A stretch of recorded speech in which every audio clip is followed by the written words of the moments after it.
وقضى ربك ألا تعبدوا إلا إياه وبالوالدين إحسانا আমার আপনার নবী মুহাম্মদ সাল্লাল্লাহু আলাইহি ওয়াসাল্লামকে আল্লাহ তাআলা বলেন, ওগো আমার হাবিব, আপনার উম্মতদেরকে জানিয়ে দেন, আমি আল্লাহ তাআলার চূড়ান্ত সিদ্ধান্ত হলো আল্লাহ তা'বুদু ইল্লা ইয়া, আল্লাহ ব্যতীত কারো ইবাদত করা যাবে না। এই ঘোষণা কার? জবান খুলে বলতে হবে, ঘোষণা কার? আল্লাহ রাব্বুল আলামিন বলেন, আল্লাহ ব্যতীত কারো ইবাদত করা যাবে না, ইবাদত করতে হবে একমাত্র কার? আল্লাহ তাআলা বলেন, ইম্মা ইয়াবলুগান্না ইনদাকাল কিবরা আহাদুহুমা আও কিলাহুমা ফালা তাকুল লাহুমা উফফিন ওয়ালা তানহারহুমা وقل لهما قولا كريما। আল্লাহ রাব্বুল আলামিন আয়াতের ভিতরে প্রথমেই আল্লাহ তাআলা দুইটি আদেশ দিয়েছেন। আল্লাহ তাআলার চূড়ান্ত সিদ্ধান্ত হচ্ছে দুইটি। কয়টি? সকলে বলেন কয়টি? আরো জোরে বলেন কয়টি? এক নাম্বার সিদ্ধান্ত হলো আল্লাহ ব্যতীত কারো ইবাদত চলবে না। আর আল্লাহ তাআলার ইবাদতের পরেই আল্লাহ তাআলা বলেছেন, ওয়াবিল ওয়ালিদাইনি ইহসানা, আমার ইবাদতের পরে ইহসান করো তোমার মা বাবার। অর্থাৎ গোলামি চলবে একমাত্র আল্লাহর, আর খেদমত করতে হবে মা বাবার। এই ঘোষণা কার?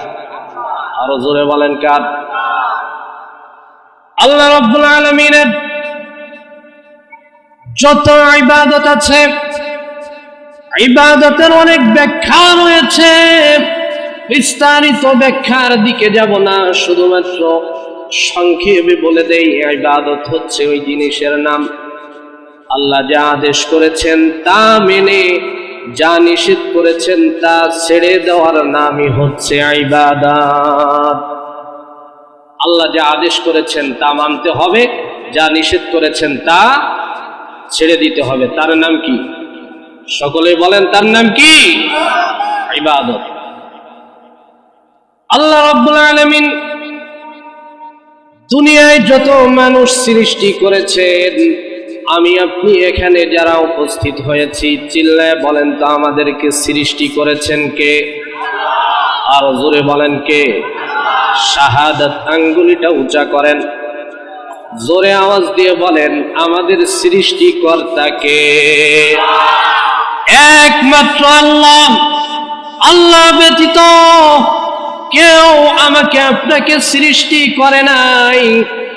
আল্লাহ রাব্বুল আলামিন আমাকে আপনাকে সৃষ্টি করেছেন। এখানে যারা বসেছি, আজ থেকে নিয়ে 100 বছর পূর্বে আমরা কেউ দুনিয়ার মাঝে ছিলাম না। ছিলাম কি? কেউই ছিলাম না। এখানে মনে হয় না 100 বছর বয়স আছে আমার মুরব্বী, নজরে পড়ে না। 100 বছর পূর্বে আমার বয়স 30+, আজ থেকে 32-33 বছর আগে আমার কোনো অস্তিত্ব ছিল না, আমার কোনো নাম ছিল না। আজকে বরকতুল্লাহ আনসারী বললে পর থেকেই চিনেন, কিন্তু 32 বছর আগে যদি মাটিয়াডাঙ্গা জিজ্ঞাসা করা হতো বরকতুল্লাহ নামে কাউকে চিনেন? কেউ চিনত? আপনারা তো চিনা দূরের কথা, এমনকি আমার জনম দুঃখিনী মা বাবা পর্যন্ত জানতেন না, কেউই জানতো না। আমি আপনি এক কথায় উল্লেখযোগ্য কোনো বস্তু ছিলাম না, ঠিক কিনা? আল্লাহ হচ্ছেন আমাদের রব। আমাদের রব কে? আরো জোরে বলেন কে? রব আল্লাহ। রব বলা হয় ওই সৃষ্টিকর্তাকে যিনি অস্তিত্বহীন থেকে অস্তিত্ব এনে, যিনি আমাকে আপনাকে এত সুন্দর করে মানুষ বানিয়েছেন, তিনি হচ্ছেন আমার আপনার রব, তিনি হচ্ছেন আল্লাহ। আমার আপনার কোনো অস্তিত্ব ছিল না। আল্লাহ তাআলাই বলেছেন, হাল আতা আলাল ইনসানি হিনুম মিনাদ দাহর লাম ইয়াকুন শাইআম মাযকুরা। অতীতে এমন এক সময় তুমি ছিলে যেই সময় উল্লেখযোগ্য কোনো বস্তুই তুমি ছিলে না। এমন একটা সময় আমার আপনার পর থেকে ছিল কিনা? উল্লেখযোগ্য কোনো বস্তু আমি আপনি ছিলাম না। আমার আপনার যখন অস্তিত্ব শুরু হয়েছে, আমাকে আপনাকে আল্লাহ তাআলা সৃষ্টি শুরু করেছেন, সেই মুহূর্তটাও এত নগণ্য, এত জঘন্য ছিল, আমার আপনার মা পর্যন্ত মানুষের কাছে পরিচয় দিতে লজ্জা পেত, ঠিক কিনা? আল্লাহ রাব্বুল আলামিন বলেছেন,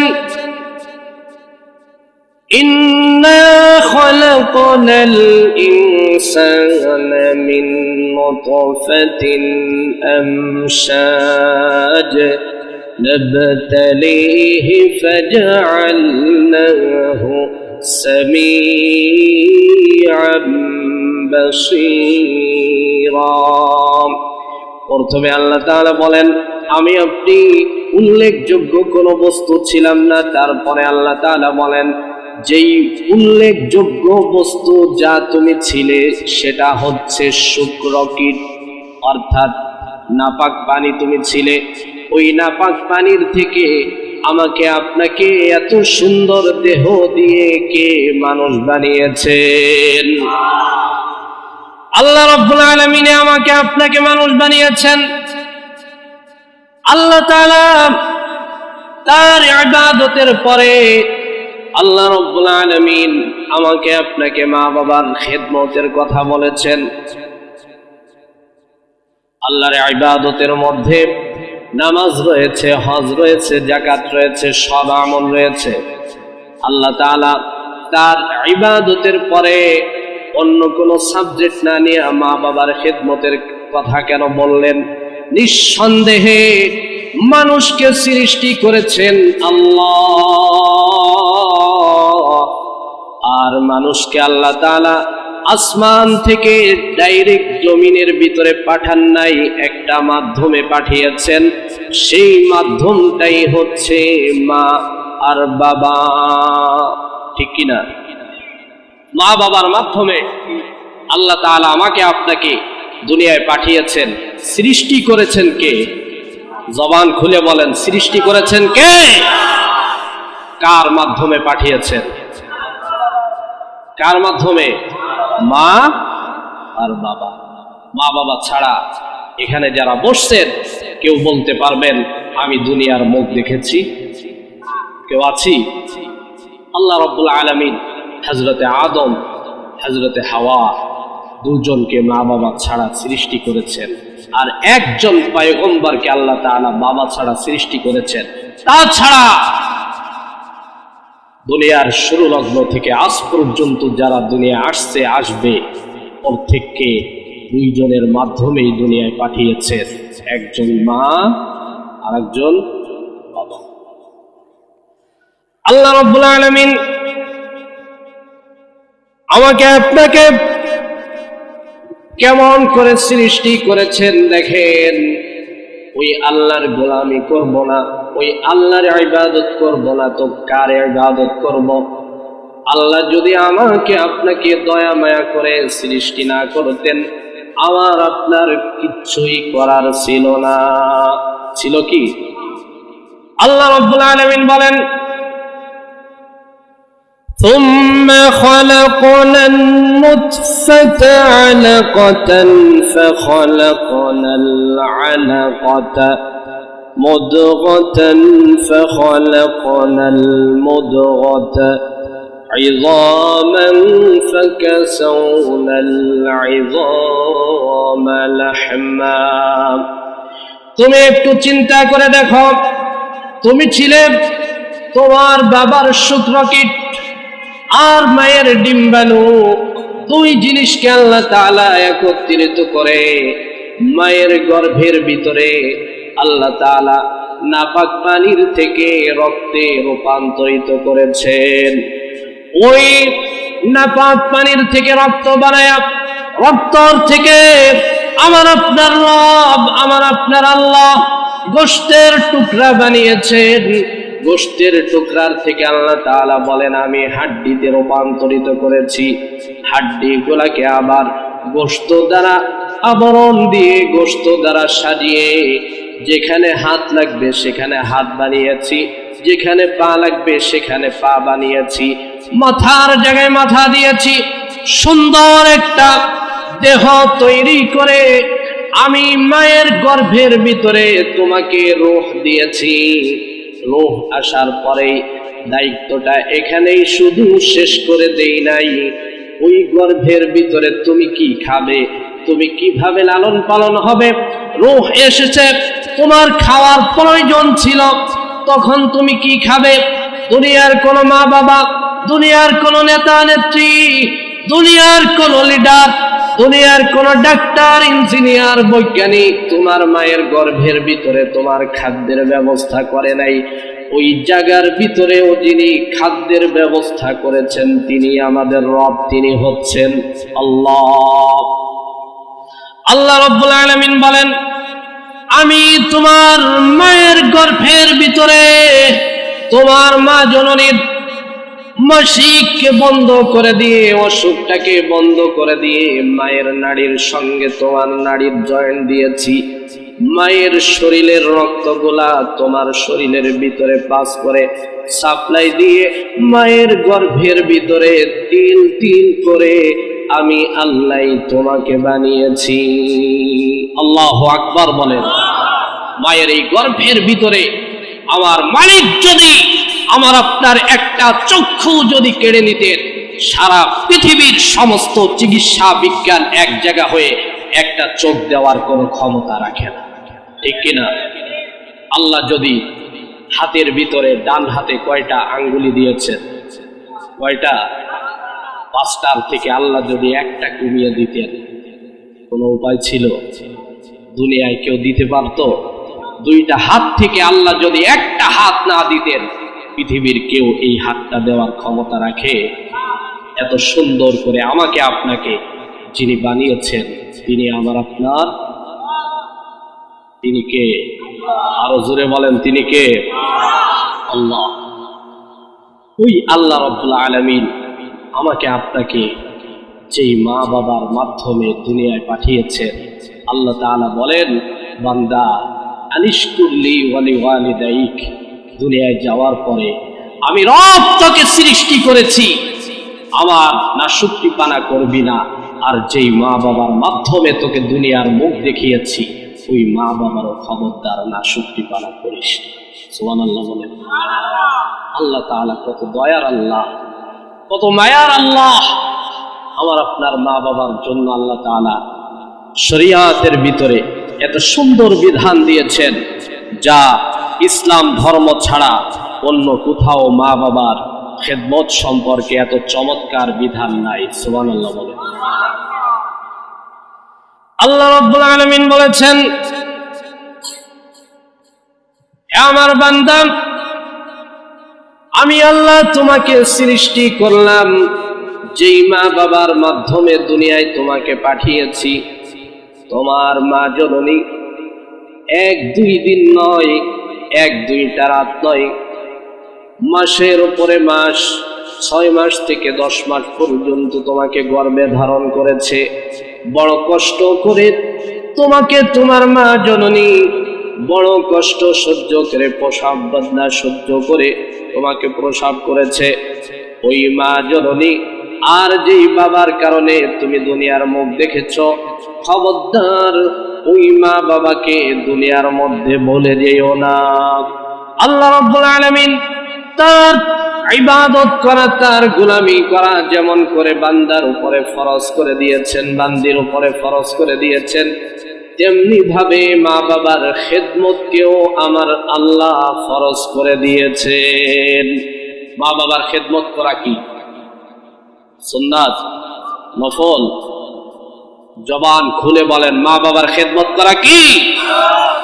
নামাজ যেমন ফরজ, রোজা যেমন ফরজ, হজ্জে বাইতুল্লাহ যেমন ফরজ, ইসলামের অন্য বিধানগুলো আল্লাহ যেগুলো ফরজ করেছেন, মা বাবার খেদমত করা এটা সন্তানের উপর আল্লাহ তাআলা আবশ্যক করেছেন, ফরজ করেছেন। আল্লাহু আকবার বলেন। আল্লাহ রাব্বুল আলামিন বলেছেন, ওয়াবিল ওয়ালিদাইনি ইহসানা, মা বাবার প্রতি ইহসান করো, সৎ ব্যবহার করো। খুব ভালো করে বুঝবেন মা বাবার প্রতি কেমন ইহসান করব, সৎ ব্যবহার করব।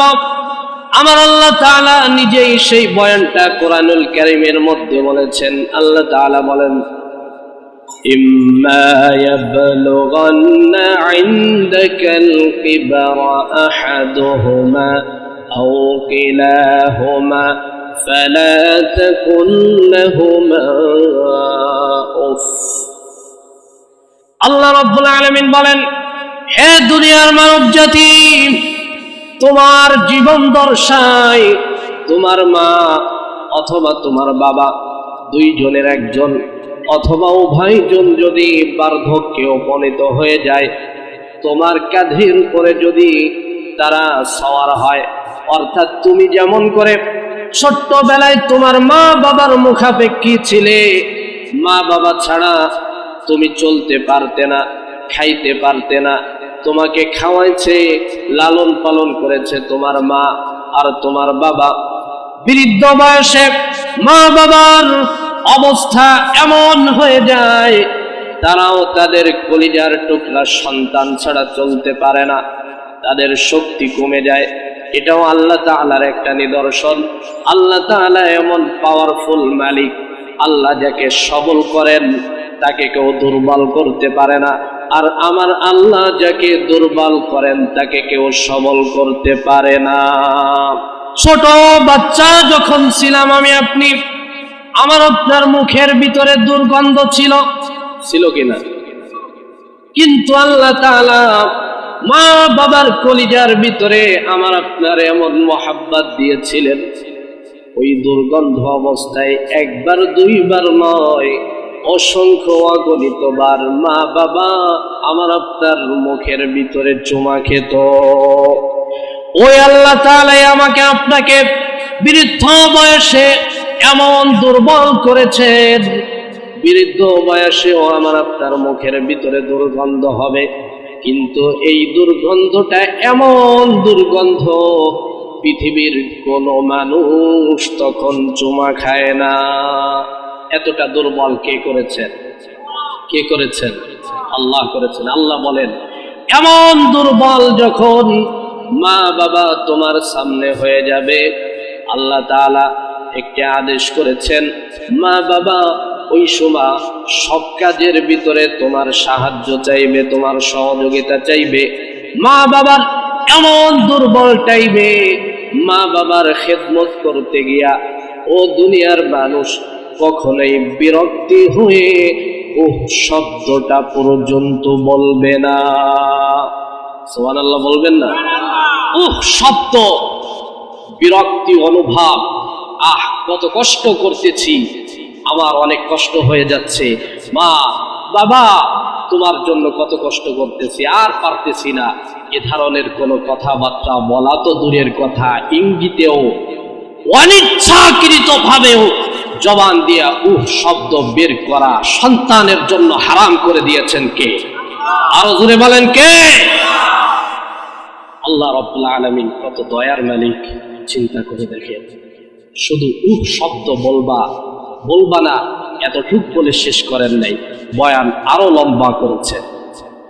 আল্লাহ তাআলা বলেছেন, উফফি ওয়ালা তানহারহুমা, মা বাবা বৃদ্ধ বয়সে তাদের চলাফেরা উল্টা পাল্টা হয়ে যেতে পারে, বয়সের কারণে উল্টা পাল্টা কথা বলতে পারে, তারা এমনও কাজ করতে পারে যা বাচ্চারাও করে না, আছে না নাই?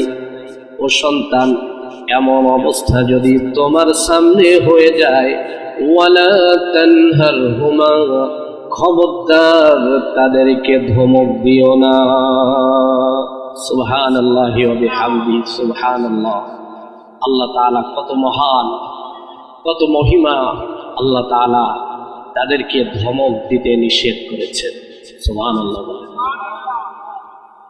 ওয়ালা তানহারহুমা ওয়া কুল লাহুমা কওলান কারীমা, ধমক দিবে না, তাদের সঙ্গে মিষ্টি ভাষায় নরম নরম সুন্দর সুন্দর কথা বলবে। এই আদেশ করেছেন কে?